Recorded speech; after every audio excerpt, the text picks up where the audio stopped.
Idaho just passed a bill this week that bans trans people from using public restrooms. First it was schools, now it's government buildings and any place with public accommodations, including all private businesses. And if trans people are caught, it's punishable up to a year in prison, and a second offense, which is a felony, is up to 5 years in prison.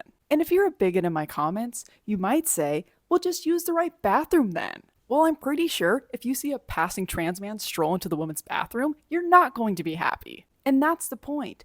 It's a purposeful lose-lose situation. Trans people who don't pass will be targeted for using the wrong restroom, and trans people who do pass will be targeted for using the right restroom. And what about cis folks? Because we can't go a minute on the internet without transvestigating cis people for not meeting ridiculous beauty standards. How do we even enforce this? Are you going to pull down our pants or require us to have birth certificates in person? It's absolutely absurd and hurts everyone. And they love to say that it's about protecting women and children, but where's that energy when it comes to believing children and women who are survivors of sexual assault?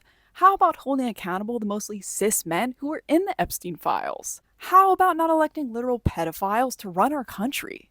Interesting how it's all about safety when trans people, and black trans women in particular, are far more likely to experience assault and murder. The reality is, it has nothing to do with the bathroom, which I remind you, is a mostly private experience for most trans people because of this great invention called bathroom stalls. It has everything to do with criminalizing being trans in the easiest way possible. Everyone has to use the restroom, so it's an effective pipeline to put trans people into prison and force them to detransition through these new convenient federal prison policies. It's about erasure and trying to make us disappear from public spaces. Because ask any disabled person how inaccessible the world is when you can't use most restrooms in public. It's more than just an inconvenience, it's a tragic accessibility issue that forces disabled people into hiding. And let's not forget that trans people have some of the highest rates of disability. And trans people certainly aren't the first group to be barred from public spaces. Looking at you, segregation and ugly laws, that's because racism, ableism, and anti-trans violence are all connected. And while it shouldn't have to directly affect you for you to care, I can't emphasize enough that these anti-trans policies are just a continued practice of the government denying rights to anyone they choose to. And it's just a matter of time before they deem you part of that group. So whoever you are, we need you talking about this. We need you getting organized. We need you desperately supporting trans people. And I know it's hard to stay hopeful right now, but let me remind you that we have gotten through horrible things like this in history every single time, and we will again because we don't have another choice. But don't forget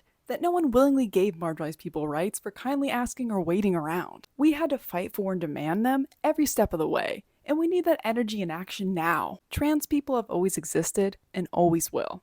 Bye, friends.